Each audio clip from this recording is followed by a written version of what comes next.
ने कहा आपको मालूम नहीं, मैं लक्ष्मी को लेने आया हूं, पर लक्ष्मी को तो मैं अपने यहां रखना चाहता हूं नाथ, मैं इसको छोड़ नहीं सकता।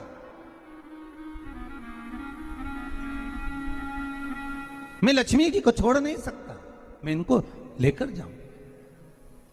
किसान रोने लगा। तब भगवान नारायण ने धनतेरस की पूजन का महत्व समझाया। तब भगवान ने धनतेरस की पूजन का महत्व समझाया। सुनो किसान, मृत्यु लोक में रहने वाला मानव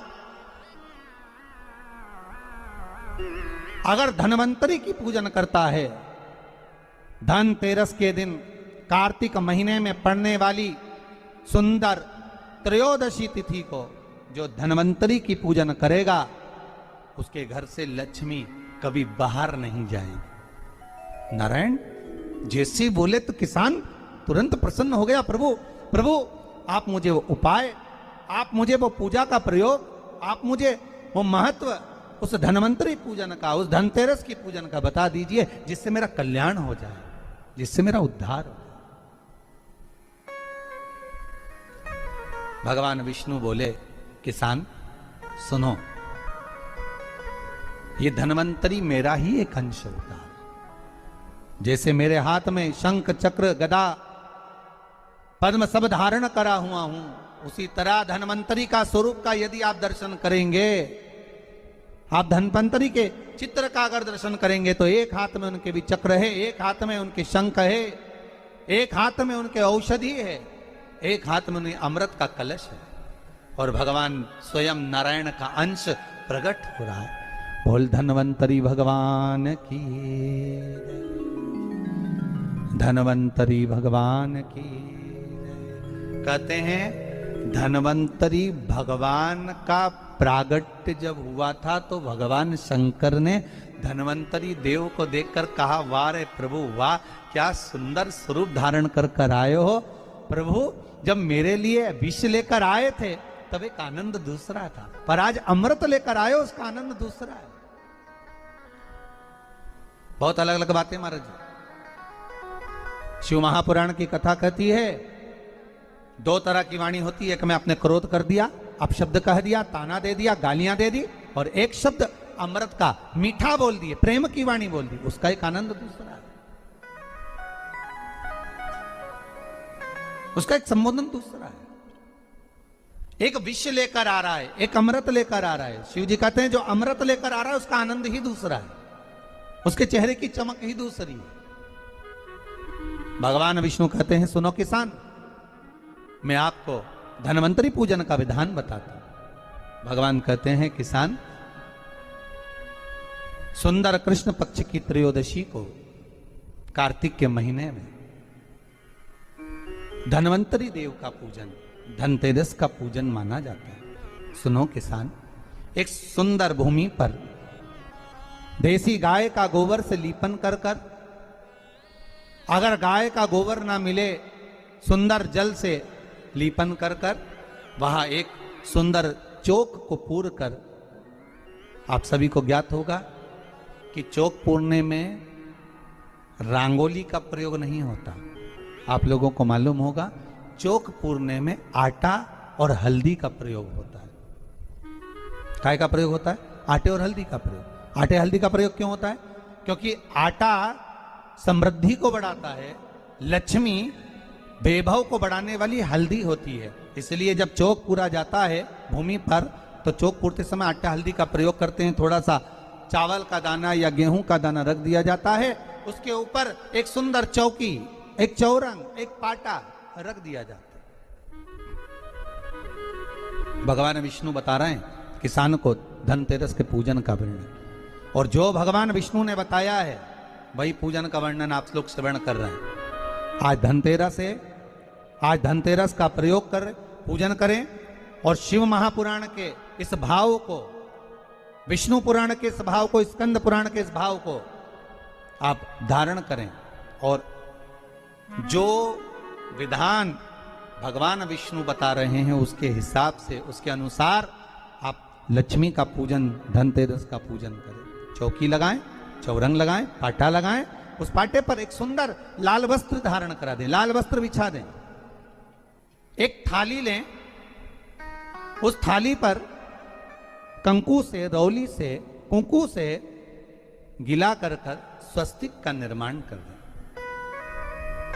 स्वस्तिक का निर्माण कर घर में अगर चांदी का सिक्का हो, अगर चांदी का सिक्का नहीं हो, चांदी का कॉइन नहीं हो, तो अपने घर का 1 का सिक्का, 2 का सिक्का, 5 का सिक्का, 10 का सिक्का, जो भी आपके घर में हो वो कॉइन ले लें महाराज, उसको थाली के अंदर रख दें स्वस्तिक के ऊपर। फिर उसका स्मरण करें। आटे के 7 दिए बनाएं, एक थाली में, एक प्लेट में रख लें, घी के दिए बनाएं और उसमें सुंदर बाती को लगा दें। ध्यान दीजिएगा, इसमें जो बाती लगेगी वो लंबी बाती लगेगी। लक्ष्मी जी की पूजन में जितनी भी बाती लगे वो लंबी लगे। महाराज घी के दिए लगा दें 7, सातों दियों को प्रज्वलित कर लें, प्रकट कर लें। एक दिया तेल का लगा लें। तेल का जो दिया लगाया है, जहां पर आपने सिक्का रखा है, कॉइन रखा है, उसका लेफ्ट हैंड, मतलब आप ऐसे बैठे हो तो आपका सीधा हाथ की ओर आप तेल का दिया लग दें। और जो 7 दिए आपने लगाए हैं वो लक्ष्मी जी के राइट हैंड, मतलब आपका लेफ्ट हैंड हो गया, लक्ष्मी जी का राइट हैंड, आपका लेफ्ट हैंड हो गया, आपका उल्टा। वहां पर 7 दिए जो आपने प्रज्वलित करे हैं वो प्लेट में रख दें। सुंदर थाली जो आपने पूजन के तैयार करी है, उसमें कुंकू, रोली, हल्दी, अबीर, गुलाल, चंदन, मौली, लाल धागा, मौली, अमरबेल के टुकड़े, कमलगट्टे, हल्दी की गांठ, सुंदर भाव में उसको रखें। जल का पात्र सुंदर आनंद से, जो क्वाइन चांदी का और देसी क्वाइन आपने जो रखा है उसका जल से पूजन करें। लक्ष्मी पूजन का समय अलग अलग होता है, पर धनतेरस की पूजन का जो समय है वो प्रदोष काल से प्रारंभ हो जाता है। कब से प्रारंभ हो जाता है? प्रदोष, क्योंकि शिव के द्वारा निर्मित है लक्ष्मी पूजन का भाव। महाराज क्वाइन का पूजन करें, कंकु आदि से पूजन करने के बाद दोनों को उठा लें। दोनों क्वाइन, जो चांदी का सिक्का है और जो देसी क्वाइन है, उसको उठाकर उस पर जो कलेवा है, मौली है, नाड़ा है, लच्छा है, उसको लपेटना प्रारंभ कर दें और उसको लपेटें। पहले चांदी का सिक्का लपेट दे, फिर देसी सिक्का जो आपने रखा है 1, 2, 5, 10 का जो सिक्का रखा है उसको लपेट, थाली में उसको रख लें। फिर वापस उस पर जल का छींटा देकर उसका पूजन करें। महाराज हल्दी, रौली, मौली, चंदन आदि लगाकर सुंदर भाव से चावल को हल्दी में भिगो लें और पीले चावल कर उल्टे हाथ में चावल लेकर माता लक्ष्मी के ऊपर जो 2 सिक्के रखे हैं उनका पूजन करें। साथ में जब चावल छोड़ते जाएं तो गणेश जी का भी स्मरण करते जाएं। हे रिद्धि सिद्धि के दाता श्री गणेश जी महाराज, आप हमारे यहाँ पर सदा माता लक्ष्मी को लेकर, कुबेर भंडारी को लेकर सदा विराजमान रहें, नारायण को लेकर सदा विराजमान रहें। चावल छोड़ते जाएं और बाबा से विनती करते जाएं, माता लक्ष्मी से निवेदन करते जाएं। भगवान शिव का स्मरण करें, भगवान नारायण का स्मरण करें, माता लक्ष्मी का स्मरण करें, रिद्धि सिद्धि के दाता भगवान श्री गणेश जी महाराज का स्मरण करें, छोड़ते जाएं। जब चावल पूर्ण छोड़ दें, पूजन पूरी तरह से हो जाए, तब महाराज 7 सुंदर आनंद से अमरबेल के टुकड़े, अमरबेल वृक्ष पर एक पीले कलर की बेल चलती है, पीली, उसमें पत्ते नहीं होते, वो किसी भी वृक्ष पर डली रहती, वो अमरबेल कहलाती। ये अमरबेल लक्ष्मी पूजन में, समृद्धि के लिए, मकान के मुहूर्त के समय पर, गृह प्रवेश के समय पर बहुत कार्य आते हैं। महाराज ये अमरबेल को पानी की जरूरत भी नहीं पड़ती, आप रूप किसी वृक्ष पर डाल दी जाए वो अपने आप फलती चली जाती है। उसी तरह हमारे यहाँ भी हम भगवान से यही प्रार्थना करते हैं, जैसे अमरबेल बिना पानी पड़े भी किसी भी वृक्ष पर डाल दी जाए पनपती जाती है, बढ़ती चली जाती है, ऐसे हमारे घर में बेबहू लक्ष्मी बढ़ती जाए। अमरबेल के 7 टुकड़े, कमलगट्टे 7, हल्दी की गठान 7 माता लक्ष्मी को समर्पित कर दें। दोनों हाथों में हल्दी पिसी हुई लीजिए और माता लक्ष्मी के ऊपर उसे चढ़ाना प्रारंभ कर दीजिए। 7 बार पिसी हुई हल्दी वो सिक्कों पर चढ़ा दें, अपनी मनोकामना कर कर अपने घर में माता लक्ष्मी को विराजमान करने के। जब हल्दी पूर्ण चढ़ जाए, हाथ में कुंकू ले लीजिए, रोली ले लीजिए, उस रोली कुंकू को भी माता लक्ष्मी को समर्पित करिए। तब इसके पश्चात सुंदर जो भी घर में मिष्ठान हो, मीठा हो, नहीं हो, शक्कर हो, गुड़ हो, मिश्री हो, जो भी आपके पास में हो, खड़ी शक्कर हो, वो भगवान को माता लक्ष्मी को भोग रख दीजिए। अगर कुछ मीठा बना हो तो मीठा रख दीजिए। महाराज घर में संपूर्ण पूजन कर कर आपके घर में जो देवालय में भगवान बैठे हैं उनका भी पूजन करिए। पूजन करने के पश्चात आप माता लक्ष्मी से निवेदन करिए, हे माँ आप हमारे यहाँ सदा विराजमान हो। महाराज ये जो पूजन है भगवान विष्णु जो बता रहे हैं किसान को, ये 5 दिन की पूजन है पूरी। आज कौन से दिन का पूजन बता रहे हैं? पहले दिन का।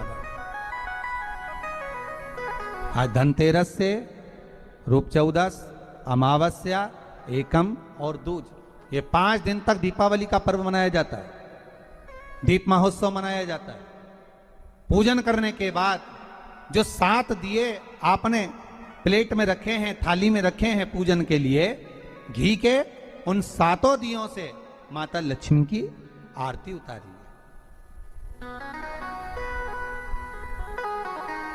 उन 7 दियों से माता लक्ष्मी का पूजन करिए। माता लक्ष्मी से विनती करिए, माँ हम आपके पुत्र हैं, माँ आप हमारे घर का रास्ता भूल गई हो, बहुत कष्ट है, बहुत दुखी है माँ। पर भगवान शिव पर विश्वास कर कर, कुबेर भंडारी पर, कुबेरेश्वर महादेव पर विश्वास कर कर, भगवान नारायण के सुंदर प्रसंगों पर विश्वास कर कर, माँ भगवान शंकर का अनुमोदन कर कर, हे माँ आप हमारे घर में विराजमान हो। माँ आप हमारे मार्ग को, हमारे घर को, हमारे घर के रास्ते को, हमारे घर के द्वार को आप भूल गई हो। माँ हे बेबहू लक्ष्मी, हे धन लक्ष्मी, हे संतान लक्ष्मी, हे माँ लक्ष्मी, हे धान्य लक्ष्मी, आप हमारे घर में विराजमान हो। 7 दीप जो प्रज्वलित करे हैं उससे माता की आरती उतारिए। फिर माता को झोली पसार कर प्रणाम कर कर भूमि पर नमन करो। जब झोली पसार कर प्रणाम करें, झोली को अपनी ओर गिरा लें और माता को नमन कर कर जो 7 दिए आपने लगाए हैं, उन 7 दिए को अलग अलग स्थान पर ले जाकर, जैसे घर के हॉल में, एक रसोई घर में, एक जहां पर आप लक्ष्मी रखते हो उस स्थान पर, एक घर के द्वार के पास में, एक तुलसी के क्यारे के पास में, ऐसे अलग अलग 7 स्थान पर उन दीप को रख दिया जाए। महाराज एक भगवान का जहां पूजन हुआ है, लक्ष्मी की जहां आराधना करी, एक दीप वहां पर भी रखा जाए। जो तेल का दिया लग रहा है उसके पास में, फिर कहेंगे तेल का दिया माता लक्ष्मी के उल्टे हाथ पर और घी का दिया माता लक्ष्मी के सीधे हाथ पर। मतलब जो सिक्के आपने रखे हैं उस सिक्के का उल्टा हाथ तेल का, मतलब आपका सीधा हाथ होगा जहां तेल का दिया रखाएगा, और जहां आपका उल्टा हाथ होगा जहां पर घी का दिया लगाएगा, वहां माता जी का सीधा हो गया, आपका उल्टा हो। माता का स्मरण, माता लक्ष्मी से निवेदन करिए, हे मां कृपा सागर, करुणा सागर मां आप भगवान विष्णु के साथ विराजमान हुए, आप भगवान नारायण के साथ में हमारे यहां सदा विराजमान हो मां, ऐसी कृपा कर दीजिए। महाराज मां से विनती कर कर बड़ा उत्साह, बड़ा उमंग, बड़ा आनंद रखना, ये भाव रखना घर में। भगवान विष्णु कहते हैं किसान से, हे किसान आपने अगर धनवंतरी की पूजन करी है, धनतेरस की पूजन करी है, कोई वस्तु, कोई सामग्री अगर आप लेकर आए हो, कोई पात्र लेकर आए हो, कोई तांबे का पात्र लाए हो, जो भी वस्तु आप नहीं लेकर आए हो उसका भी पूजन उसी दिन कर लेना चाहिए।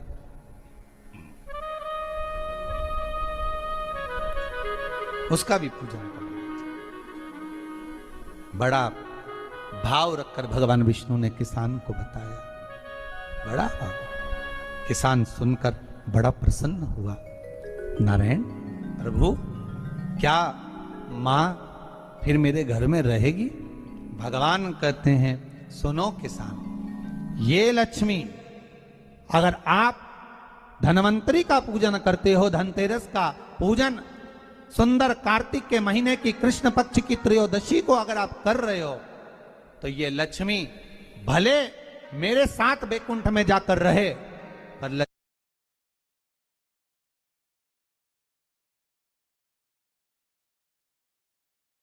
शिवाय नमस्तुभ्यम, श्री शिवाय नमस्तुभ्यम, श्री शिवाय नमस्तुभ्यम। जानकारी अच्छी लगी तो प्लीज़ चैनल को लाइक कीजिए, सब्सक्राइब कीजिए। Thank for watching. Happy Dhanteras.